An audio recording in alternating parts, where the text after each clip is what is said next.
I held the letter that erased me, not with shouting or a fight, but with words so cold they burned through the paper. It arrived quietly on the morning of my 34th birthday, tucked between a gas bill and a tire sale flyer, like it meant nothing. But the weight of it was staggering, heavier than the years I had carried their voices echoing inside my head. I stood in my kitchen as the noise of the city hummed through the window, horns blaring, footsteps passing, life rushing forward. I didn't even have to open it to know. I could feel it. This was the moment I'd feared since childhood, the day they would finally say it out loud. You're not ours anymore. My name is David Miller. I'm not telling you this to gain sympathy.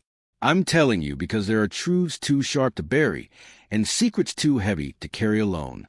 That letter came from my parents, Susan and Richard Miller. No card, no happy birthday. Just a single, coldly typed sheet of paper. After thoughtful evaluation, we have revised our estate plans. All assets will now be left to Emily Harris and her children. We trust you understand.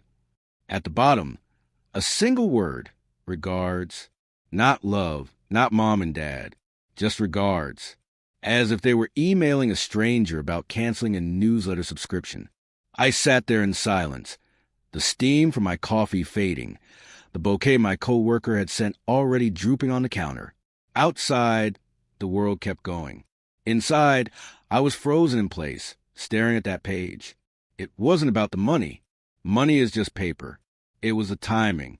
My birthday, the day they once called their miracle. The day they promised never to forget. Had they truly forgotten? Or had they chosen that date so I'd never forget? I wasn't always the outcast. As a kid, I was the one who held everything together. I knew where the spare keys were. I could whip up box mac and cheese by the time I was 9. I walked Emily to school when Mom overslept. Emily was the baby. Golden curls, a gapped smile, the kind of child who earned affection just by breathing. I earned it by doing. And I didn't resent that, not really. I loved her. I loved all of them. But love, I learned, has levels.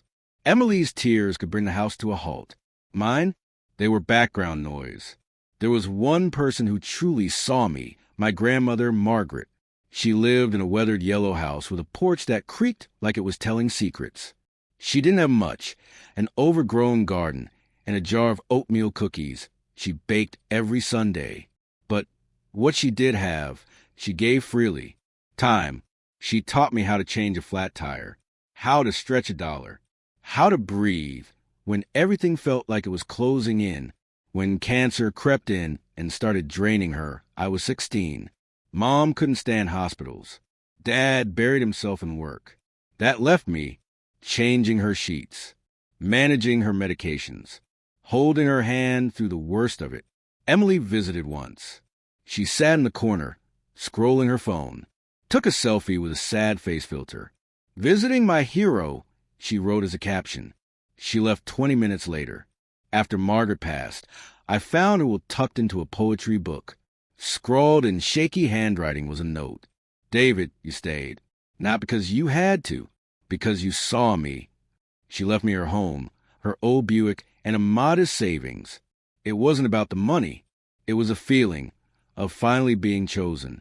At the funeral, Mom looked like she'd bitten something sour. Emily wore a dress that screamed for attention, her mascara running like it was planned.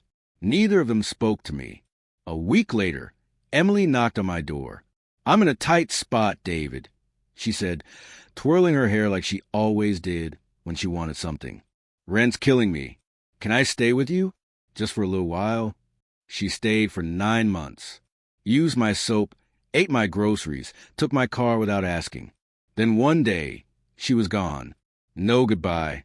Just a missing pair of my cufflinks and a story she'd later twist. She claimed I manipulated Margaret, that I had taken what should have been hers. I didn't argue. Not when she told our cousins I was selfish.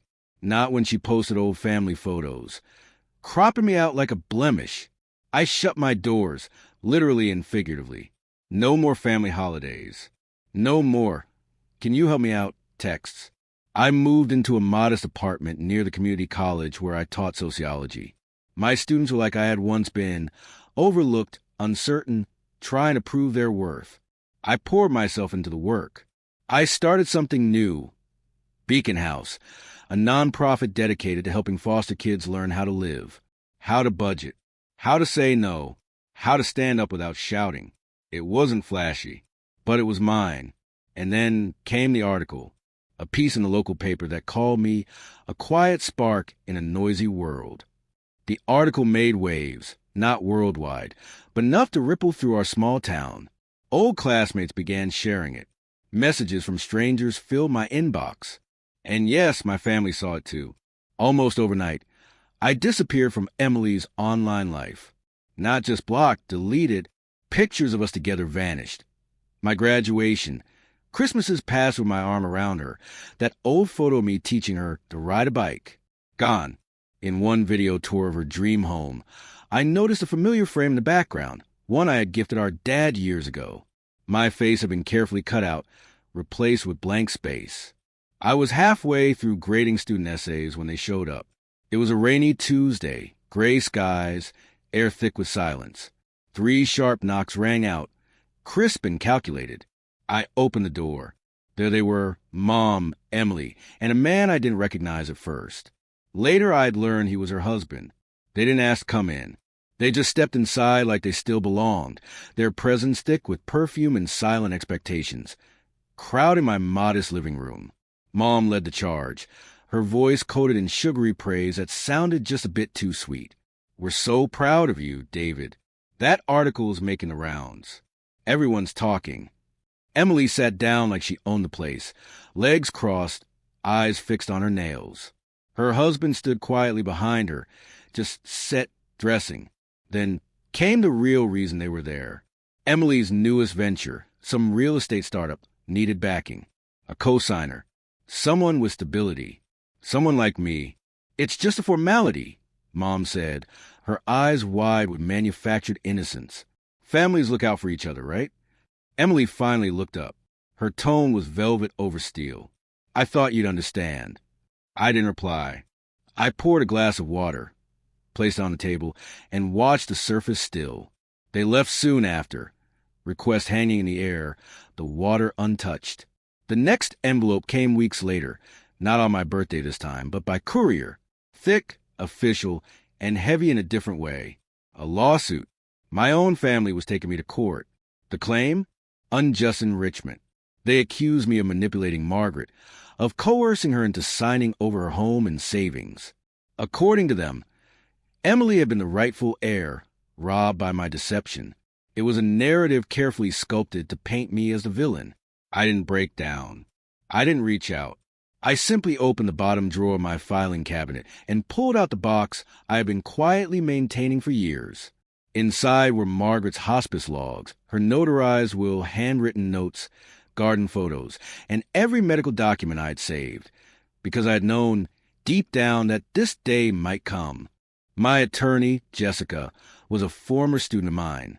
When she finished reading their claim, she laughed, not out of cruelty, but with the cool confidence of someone who knew she had them. "They faked documents," she said. "Emails. We'll date it after Margaret passed. Handwriting that doesn't match." They didn't even bother to check the hospice timestamps. We didn't resort to underhanded tactics. We didn't need to. During the deposition, Emily unraveled. Her story wavered, changed, and contradicted itself. By noon, her lawyer was flustered. By 3 p.m., they were begging to settle. Jessica refused. She wanted the truth on record. The judge dismissed the case entirely, calling it a baseless attempt to rewrite the past. Legally, we won, but emotionally, something deeper was lost. There's no name for the kind of fracture that happens when the people who raise you officially disown you. Emily couldn't help herself. She posted a tearful selfie shortly after. Some people destroy their own blood over greed. The caption read, "No names, but everyone knew." I turned my phone off for a week. When I powered it back on, there was a voicemail waiting. Emily's voice was tight, trembling with accusation. "You broke us, David. The business is gone. Mom's a wreck. I needed you." As if her need was a debt I owed. They tried once more. This time, it was Dad on the line, his voice familiar yet distant after years of silence. We're family, he said. Come to your cousin's wedding. It would mean something. But I saw through it. It wasn't reconciliation. They just wanted to be close enough to my spotlight to be seen. Beacon House was thriving. My name had made it to magazine covers. Suddenly, they wanted back in. I told him no. A month later, Emily showed up on my porch. No makeup, puffy eyes. She didn't say a word, just stood there, hoping her silence would say what words never could. I switched off the light and let the dark answer for me. I don't hate them. I don't even miss them anymore. But sometimes I wonder, when they rewrote me out of their lives, did they ever stop to remember the boy who tied Emily's shoelaces? The boy who sat at Margaret's bedside through the night? The boy who built a life from all the broken parts they left behind? I'm still here, still building. And this time, I get to choose who stays in my story. And I choose me. Have you ever had to rewrite your own life? Drop a comment below. I'm listening.